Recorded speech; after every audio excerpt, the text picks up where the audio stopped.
Hello दोस्तों, आज हम यूपी बोर्ड क्लास 10 के हिंदी सब्जेक्ट का अध्ययन करेंगे, जिसमें हम लोग सेवाएं और कविवित, जिसे लिखने वाले कौन है, रश खान है। तब अगर क्वेश्चन बनेगा वो विकल्पी में कि सेवाएं और कविवित के राइटर कौन है, तो आप लोग क्या कहेंगे, रश खान। ठीक है, आगे देखिए क्या कहते हैं। मानुष हो तो वही रस खानी, बसो ब्रज गोकुल गांव के ग्वारन, जो पहुसु हो तो कहाँ बसो मेरो, चरो नित नंद की धेन मंझारन, पाहन हो तो वही गिर को, जो धरयो कर छत्रपुर दंधारन, जो खग हो तो बसेरो करो, मीली कालंदी कूल कदम्ब की डारन। ठीक है, यहाँ पे देखिए ग्वारन मतलब होता है ग्वाल। ठीक है, ग्वाल। और मझारन मतलब होता है मध्य में या बीच में। ठीक है, मझारन मतलब होता है बीच में। पुरंदर मतलब होता है इंद्र। पुरंदर में क्या होता है, इंद्र। और कालंदी कुल का अर्थ होता है यमुना किनारा। क्या होता है, यमुना किनारा। ठीक है, खग, खगमिश क्या होता है, पक्षी होता है। बसेरो मिस बसना होता है। ठीक, तो यहाँ पे भाषा की बात करेगा। ठीक है, और अलंकार का बात करेगा। अलंकार में अनुप्रास अलंकार होगा। ठीक है, अनुप्रास अलंकार देखिए कहाँ कहाँ है, कालंदी और कुल, क की आवृत्ति यहाँ हो रही है। ठीक है, और नित नंद ये भी हो रही है। तो अनुप्रास अलंकार में क्या होता है, वर्णों की आवृत्ति बार बार होती है, एक ही वर्ण की आवृत्ति बार बार होती है, तो वो हो जाता है अनुप्रास अलंकार। ठीक है, और इसमें छंद की बात करेगा। छंद की बात करेगा कि कौन सा छंद है, तो सेवैया होगा। छंद की बात करेगा तो क्या होगा, सेवैया। सेवैया में क्या होता है, उसके प्रत्येक पद में 31 वर्ण होते हैं। ठीक है, 31 क्या होते हैं, वर्ण होते हैं। ठीक, 16 और 15 का। तो यहाँ कृष्ण की लीला भूमि ब्रज के प्रति अपना लगाव प्रकट करते हुए कवि रस खान कहते हैं, हे भगवान, मृत्यु के पश्चात यदि मैं अगला जन्म मनुष्य के रूप में लूँ तो मेरी यह इच्छा है कि मैं ब्रज में ग्वालों के बीच में निवास करूं। मतलब रस खान चाहते हैं कि जगह अगर मेरी मृत्यु हो गई, मृत्यु होने के पास अगर मैं फिर से मेरा जन्म हुआ तो मैं ब्रज के जो ग्वाले हैं उनके बीच में रहूं। ठीक है, उन्हीं के बीच में निवास करूं, उन्हीं के घर के आसपास मेरा घर रहे। यदि मैं पशु बनूं तो इसमें मेरा कोई वश नहीं, फिर भी मैं नंद बाबा की गायों के बीच चरना चाहता हूँ। कभी कह रहे हैं कि अगर मैं पशु बन गया जिसपे मेरा कोई वश नहीं है, भगवान कौन सा रूप दे दे, कौन सा व्यवहार करे हमारे साथ, वो भगवान जानते हैं। लेकिन अगर कह रहे हैं कि अगर मैं पशु बनूं तो नंद बाबा के जो गाय है उन्हीं के आसपास में चरने वाला बनूं। यदि मैं पत्थर बनूं तो उसी गोवर्धन पर्वत पर पत्थर बनना चाहता हूं, जिसे श्री कृष्ण ने अपनी उंगली पर उठाकर इंद्र का घमंड चूर किया था। कह रहे हैं कि अगर मैं पत्थर बनूं तो वही पत्थर बनूं जो गोवर्धन पर्वत को श्री कृष्ण ने अपनी कानी उंगली से ऐसे उठा दिया था, तो वही का पत्थर मैं बनना चाहता हूं, गोवर्धन पर्वत का। ठीक है, और क्या हुआ था, जिससे इंद्र का जो घमंड है वो पूरी तरीके से चूर हो गया था। यदि मैं पक्षी बनूं तो उसी कदम के वृक्ष पर मेरा बसेरा हो, जो यमुना के किनारे, इसके नीचे श्री कृष्ण रास रचाया करते थे। ठीक है, मतलब कह रहे हैं कि अगर मैं पक्षी बनूं तो उस कदम का जो पेड़ है उस जगह पे जाके बैठूं जहाँ पे यमुना के किनारे कृष्ण जो रास रचाते थे, गाना बजाना जो भी करते थे, वही वृक्ष पे जाके मैं बैठूं।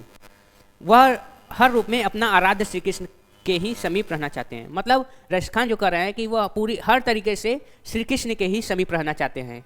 ठीक है, और इसमें भक्ति का रस इसमें बताया गया है, कवि कह रहा है। ठीक, आज गई होती भो रही हो, रस खानी रही वही नंद के भो नहीं, वाको जियो जुग लाख करोड़, जसुमति क्यों सुख जात कहो नहीं, तेल लगाई लगाई के अंजन, भौवे बनाई बनाई ठिठो नहीं, डारी हमेल निहार निहारत वारत, जो पुचकारत छो नहीं। स्क्रीनशॉट जिसको जिसको लेना है वो स्क्रीनशॉट ले सकता है। ठीक, आजहू का मतलब होता है आज, आजहू का मतलब होता है आज। भोर, भोर मतलब दिन का समय, दिन का समय। ठीक है,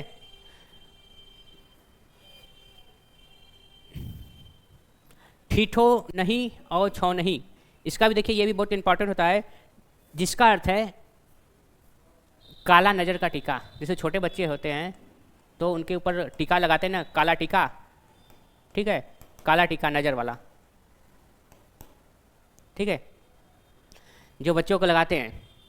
तो यहाँ देखिए रसखान क्या कर रहे हैं कि एक सखी दूसरी सखी से कहती है कि आज मैं श्री कृष्ण के प्रेम में मग्न होकर प्रातःकाल नंद जी के भवन गई थी, ठीक है। क्या कर रही है कि रसखान बता रहे हैं कि एक सखी दूसरी सखी से बात करती है कि मैं आज प्रेम में मग्न होकर नंद बाबा के घर पहुंच गई, ठीक है, नंद बाबा के घर पहुंच गई। मेरी कामना है कि उनका पुत्र श्री कृष्ण लाखों करोड़ों युगों तक जिए। किसकी कामना है? जो गोपियां हैं उनकी कामना है कि श्री कृष्ण लाखों करोड़ों वर्ष तक जिए। श्री कृष्ण जैसा पुत्र पाकर यशोदा को जो सुख मिल रहा है उसका वर्णन करना अत्यंत कठिन है। मतलब श्री कृष्ण को कोई भी पा लेगा तो उसको पाकर एकदम सुख का अनुभव होगा, उसके पास किसी चीज़ की कमी नहीं होगी। वही चीज़ का यहाँ पर वर्णन हो रहा है कि उसको पाकर पूरा उनको सुख मिल रहा है। वे अपने पुत्र के शरीर पर तेल, आँखों में काजल, भौवे संवारना, माथे पर नज़र का टीका लगाकर तथा उनके गले में आभूषण पहनाकर उन्हें निहार रही हैं, ठीक है। पुचकारना, पुचकारना जैसे छोटे बच्चे रहते हैं उनको पुचकारते हैं, अले ले ले करते हैं, इस तरीके से कहते हैं ना, तो उसी तरीके से वहाँ पे ये कर रहे हैं, ठीक है।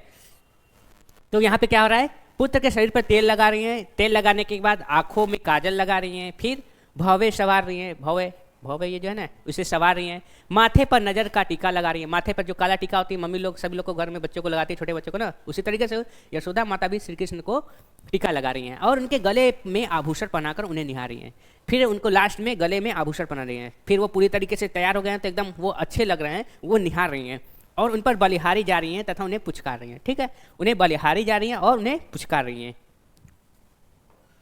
आगे देखिए, धूरी भरे अति शोभित श्याम जूद, तैसी बनी सिर सुंदर चोटी, खेलत खात फिरत आंगन, पग पैजनी, पैजनी मतलब होता है पायल, पैजनी बाजत पीरी का छोटी, वाह छवि को रस खानी बिलोकत, बिलोकत मतलब दिखाई देना, दिखाई देना, वारत, वारत मतलब न्यौछावर होना, न्यौछावर, काम कला निज कोटि, काग के भाग बड़े सजनी, हरि हाथ सो ले गयो माखन रोटी, ठीक है। इसमें भी भाषा,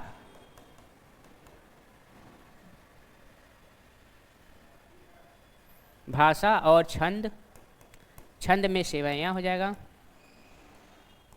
भाषा ब्रज भाषा हो जाएगा, ठीक है। जिसको अभी स्क्रीनशॉट लेना है वो स्क्रीनशॉट ले ले। और अनुप्रास अलंकार आएगा, अलंकार में अनुप्रास अलंकार आएगा, ठीक है, अनुप्रास में अलंकार आएगा, अनुप्रास अलंकार, अनुप्रास अलंकार जहाँ देखिए प की आवृत्ति हुई है, प की आवृत्ति हुई है, और कहाँ देखिए और कहीं कहीं दिख रहा है ह की आवृत्ति हुई है यहाँ पे, तो ह की आवृत्ति हुई है, ख की आवृत्ति हुई है, तो ये सब क्या है? अनुप्रास अलंकार है। तो देखिए रसखान क्या कर रहे हैं यहाँ पे? रसखान कह रहे हैं कि एक सखी दूसरी सखी से कहती है कि हे सखी, श्याम वर्ण के कृष्ण धूल से भरे हुए अत्यंत सुशोभित व आकर्षित लग रहे हैं, ठीक है। जैसे कह रहे हैं कि श्याम जो है वो धूल में पूरी तरीके से सना गए हैं, जिसे देखकर बहुत ही आनंद का अनुभव हो रहा है, मतलब ये दृश्य देख करके बहुत ही अनुभव अच्छा हो रहा है। ऐसे ही उनके सिर पर सुंदर चोटी सुशोभित हो रही है। वे अपने आंगन में खाते और खेलते हुए घूम रहे हैं, वे अपने आंगन में खा रहे हैं और खेल रहे हैं, खा रहे हैं और खेल रहे हैं, इसी तरह घूम रहे हैं, ठीक है। उनके पैरों में पायल बज रही है, ठीक है, श्री कृष्ण के पैरों में पायल पहने हैं, तो वो चल रहे हैं तो बज रही है छम छम छम, ठीक है। और वे पीले रंग की छोटी सी धोती पहने हुए हैं, पीले रंग की कैसी धोती पहने हैं? छोटी सी धोती, ज़्यादा बड़ी नहीं पहने हैं, छोटी सी धोती पहने हुए हैं, ठीक। कबीर रसखान कहते हैं कि उनके उन सौंदर्य को देखकर कामदेव भी उन पर अपनी कोटि कोटि कलाओं को निछाड़ कर रहे हैं, ठीक है। मतलब ये सब देखकर भी कामदेव भी अपनी कोटि कोटि अपने पूरी जो जो इच्छा होती है वो देखकर मतलब बहुत ही प्रसन्न हो रहे हैं। उस कौवे का भाग्य भी कितना अच्छा है जिसे श्री कृष्ण के हाथ से मक्खन और रोटी छीनकर खाने का अवसर प्राप्त हुआ, ठीक है। यहाँ पे बात हो रहा है श्री कृष्ण माखन रोटी उनका प्रिय था, तो वो माखन रोटी खा रहे हैं, तो कौवा ऊपर से पेड़ से कहीं से बैठा होगा, वो आया होगा, देखा होगा, और श्री कृष्ण का वो माखन रोटी चुरा कर भाग गया, उड़ गया, ठीक है। तो इसी का पूरा तरीके से भक्ति का यहाँ पे बखान रसखान कर रहे हैं, ठीक। आगे देखिए, जा दिन ते वह नंद का छोरा, छोरा मतलब पुत्र, ठीक। या बनी धेनु चराई गयो, धेनु मतलब होता है गाय, चराई मतलब गयो मतलब चराने गए, चराने गए। मोहनी ताननी गोधन गावत वेनु बजाई रिझाई गयो है, वा दिन सो कछुटो ना सो के रस खानी ही मैं समझाई गयो है। कौन काहू कोई कानी करे सिगरो ब्रज बीर बिकाई गयो है। ठीक है, फिर यहाँ पे देखिए भाषा जो कहेगा, काव्य सुंदर में भाषा की बात करेगा तो ब्रज भाषा हो जाएगा, और छंद की बात करेगा तो सेवैया हो जाएगा, और अनुप्रास अलंकार का यूज हुआ है, अनुप्रास अलंकार। ठीक है, और कोई अलंकार दिख रहा है? और कोई तो अलंकार नहीं दिख रहा है यहाँ पे। ठीक, अलंकार नहीं दिख रहा है। ठीक, देखिए अब यहाँ पे क्या कर रहा है, एक सखी दूसरी सखी से कहती है कि जिस दिन से वह नंद का पुत्र इस वन में अपनी गाय चराने के लिए आया है, मतलब नंद बाबा का पुत्र कौन है? कृष्ण, वो अपनी गाय चराने आए हैं। ठीक है, गाय चराने आए हैं और अपनी बांसुरी की मधुर तान सुनाकर हमें अपने प्रति रिझा गए हैं। मतलब वो गाय भी चरा रहे हैं और बांसुरी भी बजाते हुए आ रहे हैं, जिससे वो इन लोगों को, ग्वालाओं को अपनी ओर आकर्षित कर रहे हैं या रिझा रहे हैं। हे सखी, उसी दिन से ऐसा जान पड़ता है कि वह कोई जादू सा कर हमारे हृदय में बस गए हैं।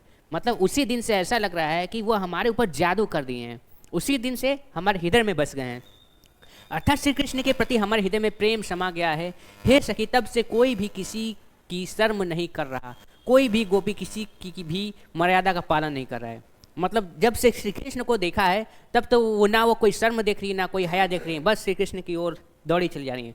सभी ब्रज की गोपियाँ श्री कृष्ण के लिए व्याकुल हो रही हैं, अर्थात श्री कृष्ण की बांसुरी के वशीभूत हो गई हैं। मतलब श्री कृष्ण से पूरी तरह प्रभावित हो गई हैं, उनको एक तरीके से बस पाना चाहती हैं कि किसी तरीके से वो मिल जाए, वो बस हमारे सामने रहे। और सभी ने अपनी लाज शर्म को त्याग दिया है, अर्थात संपूर्ण ब्रज ही उनके हाथों बिक गया है। ठीक है, संपूर्ण ब्रज किसके हाथों बिक गया है? श्री कृष्ण के हाथों बिक गया है, वो चाहे अब जैसे करें। ठीक, आगे देखिए, आगे काना भये बस बांसुरी के, अब कौन सखी हमको चही है, निष्घोष रहे संग साथ लगी, यह सौतिन तापन क्यों सहिए, जिन मोहि लियो मन मोहन को, रस खानी सदा हमको दहिए, मिली आओ सब सखी भागी चले, अब तो ब्रज में बांसुरी रहिए। ठीक है, यहाँ पे भाषा की बात करेगा, काव्य सुंदर में भाषा की बात करेगा, तो भाषा यहाँ पे ब्रज भाषा का गया है, रसखान ने ब्रज भाषा की बात की है। ठीक है, रसखान ने यहाँ पे ब्रज भाषा की बात की है। छंद की बात करेगा तो छंद में सेवैया होगा। ठीक है, छंद की बात करेगा तो छंद में सेवैया होगा, और अलंकार में अनुप्रास अलंकार आएगा, अलंकार में अनुप्रास अलंकार आएगा। ठीक है, और भक्ति रस का यहाँ पे बखान किया गया है। ठीक है, तब यहाँ पे देखिए क्या करिए, एक सखी काना भय बस बांसुरी के, मतलब जो काना है वह पूरी तरीके से किसके हो गए हैं? बांसुरी के हो गया है। अब कौन सखी हमको चाहिए, अब उनको कोई सखी नहीं चाहिए। मतलब जो श्री कृष्ण है अब वो पूरी तरीके से बांसुरी के ही बस में हैं, वो और किसी के सखी नहीं हो गए हैं, क्योंकि वो उसके हमेशा अपने साथ निष्घोत, मतलब हमेशा रात दिन, निष्घोत मतलब होता है रात दिन संग साथ लगी, रात दिन उसे साथ लिए हैं। यह सौतन तापन क्यों सहिए, सौतन मतलब क्या होता है? पति का दूसरी पत्नी। ठीक है, जैसे एक पत्नी होते हुए दूसरी पत्नी होती है तो उसी को कहते हैं सौतन।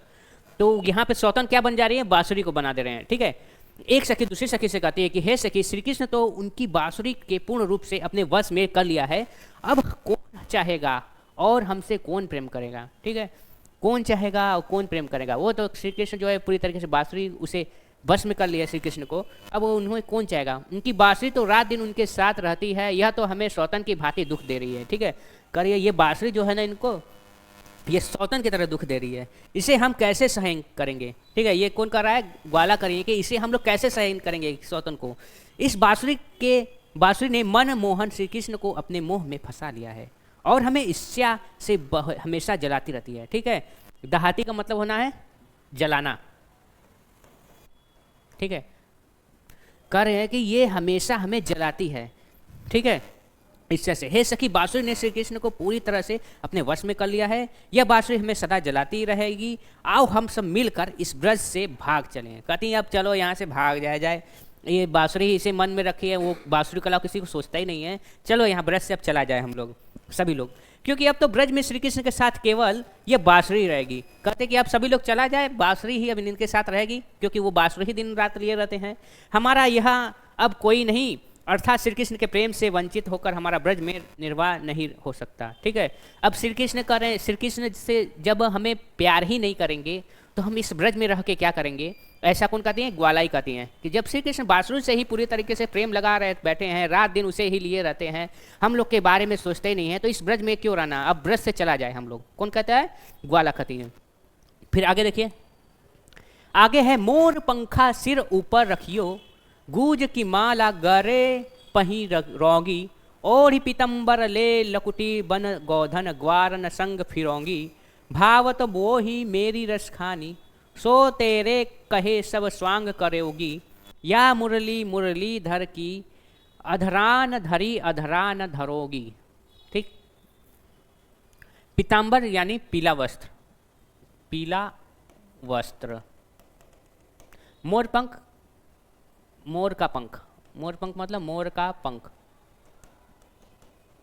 ठीक है, गूज की माला, गूज की माला कहाँ पहने, गले में पहने हैं। लकुटी मतलब होता है लंगोट, लंगोट, लकुटी मतलब लंगोट। भाषा की यहाँ बात करेगा तो भाषा यहाँ पे ब्रज भाषा हो जाएगी। भाषा की बात करेगा तो ब्रज भाषा, छंद की बात करेगा तो सेवायाँ। ठीक है, छंद की बात करेगा तो सेवायाँ, और अनुप्रास अलंकार आ रहा है। अनुप्रास अलंकार का यूज किया जा रहा है। ठीक है, जैसे मुँह, मुँह आ गया। ठीक है, और कहीं दिख रहा है स की आवृत्ति हो गई। ठीक है, ये सब क्या है, अनुप्रास अलंकार है। तो यहाँ पे देखिए क्या करें, एक गोपी दूसरी गोपी से कहती है कि मैं तुम्हारे कहने पर मोर के पंख से बने मुकुट को अपने सिर पर धारण कर लूँगी। गोपियाँ आपस में बात कर रही हैं कि जो मोर का पंख से जो मुकुट बना है, तुम्हारे कहने पर हम सिर पर धारण कर लेंगे। फिर क्या कहती है, और गुजाओं की माला अपने गले में पहन लूँगी। गुजाओं, जो श्री कृष्ण का प्रिय माला जो है, गुजाओं की माला है, वो माला मैं पहन लूँगी। पीला वस्त्र ओढ़कर लकड़ी अपने हाथ में लेकर जंगल में गायों और ग्वालों के साथ घूमेंगी। ठीक है, कहते हैं कि पूरी तरीके से अब श्री कृष्ण करे तैयार होकर ग्वालों के साथ घूमेंगी। तुम जो लीलाएं करने को कहोगी वही सब करूँगी। ठीक है, ग्वालें आपस में बात कर रही हैं कि तुम जो लीला कहोगी वही वही सब करेंगे। ठीक, जैसे कोई मूवी का कोई बच्चे करते हैं ना एक्टिंग, उसी तरीके से वो करें कि श्री कृष्ण जैसे चलते हैं, श्री कृष्ण जैसे रहते हैं, उसी तरीके से मैं पूरी तरीके से नाटक या एक्टिंग पूरे करूँगी। ठीक है, परंतु मैं उस बांसुरी को अपने होठों पर नहीं रखूंगी जो कृष्ण के अधरों पर अत्यंत सुशोभित लगती हैं, क्योंकि बांसुरी गोपियों को अपनी सौतन जैसी प्रतीत होती है। ठीक है, इसके पहले वाले पद में ही सौतन का बात की गई थी, क्योंकि वो दिन रात उसे ही लिए रहते हैं, उससे कहीं हटते नहीं हैं और गोपियों के बारे में सोचते नहीं हैं। तो वो कह रहे हैं कि मैं उस सौतन को, बांसुरी को क्या कर रही है, सौतन कर रही हैं कि मैं उस बांसुरी को अपने होठों पर नहीं लगाऊंगी, क्योंकि उसने तो श्री कृष्ण को पूरी तरीके से बस कर लिया है। ठीक है, और उससे श्री कृष्ण की शोभा बनी रहती है, वो उस रूप में अच्छे लगते हैं बांसुरी के साथ, ऐसा भी कर रही हैं। क्योंकि बांसुरी गोपियों को स्वतंत्र जैसा प्रतीत हो रही हैं, उन्हें बांसुरी से ईर्ष्या है, क्योंकि वह श्री कृष्ण से ज़्यादा ही मुंह लगाई हुई हैं। ठीक है, क्योंकि उनको कह रहा है बांसुरी से ईर्ष्या हो रही है और श्री कृष्ण उसे मुंह में लगाए रहते हैं, इसलिए उन्हें ज़्यादा इस पर ईर्ष्या आ रही है, ज़्यादा उनको क्रोध आ रहा है इस चीज़ पर देख करके। ठीक, फिर आगे देखिए कविवित। कविवित जो है ये रस खान द्वारा रचित है। ठीक है, कविवित किसके द्वारा रचित है, रस खान द्वारा। ठीक है, एग्जाम में आ जाएगा कविवित की रचना किसने की, तो रस खान ने की। गोरज विराजे भाल लहलही, वनमाला गोरगे गया, पाछे ग्वाल गावे मृदुबानी री, तैसी धुनि बांसुरी की मधुर मधुर जैसी बकचितवनी, मंद मंद मुस्कानी री, कदम विटप के निकट तटी निके तट अटा चढ़ी चाही पितपट फहरानी री, रस बस बरसावे तन तपनी, बुझावे नैन प्राणनी, रिझावे वह आवे रस खानी री। ठीक है, इसका जिसको स्क्रीनशॉट लेना है स्क्रीनशॉट ले ले।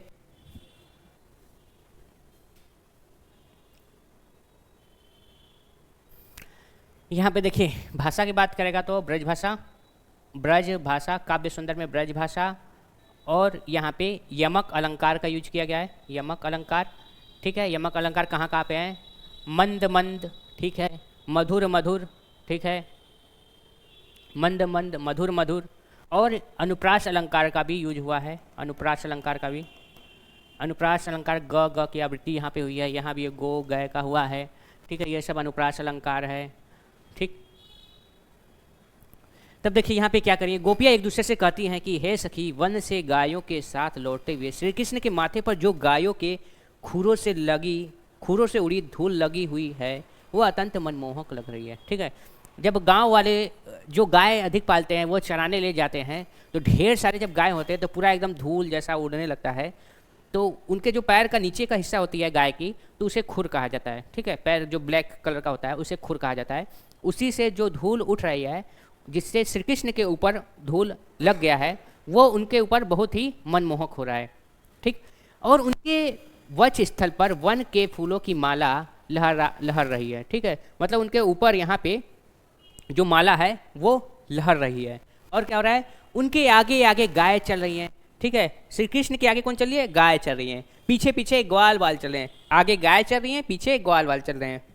ठीक है, क्योंकि गाय चराने के लिए गाय आगे ही रहेंगी, जब भी रहेंगी पीछे रहेंगे, पीछे ये लोग रहेंगे, तो गाय कब किधर चल जाएंगी पता नहीं चलेगा। इसलिए जब भी कोई गाय चराने वाला होता है, भैंस चराने वाला होता है, वो हमेशा गाय और भैंस के पीछे ही रहता है, क्योंकि चराने वाला हमेशा पीछे ही रहता है। ठीक है, उसी तरीके से श्री कृष्ण के पीछे ग्वाल बाल हैं और आगे गाय हैं। ठीक, जो मधुर स्वर में गीत गा रहे हैं। ठीक है, मधुर स्वर में गीत गा रहे हैं, जिनकी मधुर उनकी बांसुरी के धुन है, उतनी ही मधुर उनकी मंद मंद मुस्कान और चितवन है। ठीक है, करें कि जैसा उनका बांसुरी से सुर निकल रहा है, उसी तरीके से बांसुरी के साथ जो उनकी मुस्कान है वो भी बहुत सुंदर लग रहा है, और उनका चेहरा, चित्त मतलब चेहरा भी क्या हो रहा है, वो भी बहुत सुंदर लग रहा है। अर्थात उनका रूप, बांसुरी की ध्वनि और चितवन सभी अत्यंत मधुर लग रहे हैं। ठीक है, ये सब ग्वाल वाली देख करके बहुत ही प्रसन्न हो रही है, उनको मन के मोह लिया है। ठीक, हे सखे, तू अट्टालिका पर चढ़कर कदम्ब वृक्ष के समीप यमुना नदी के किनारे पर श्री कृष्ण के पीले वस्त्र को फहराते हुए देख।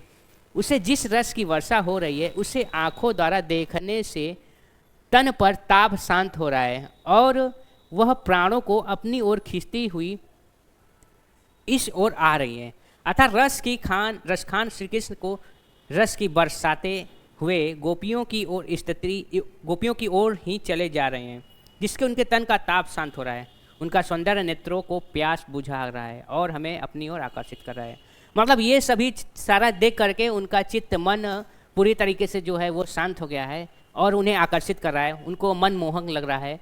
इसी का पूरा बखान रसखान ने किया है। ठीक है, आज के लिए इतना ही। आगे का नेक्स्ट वीडियो आप लोग देखिएगा। Thank you.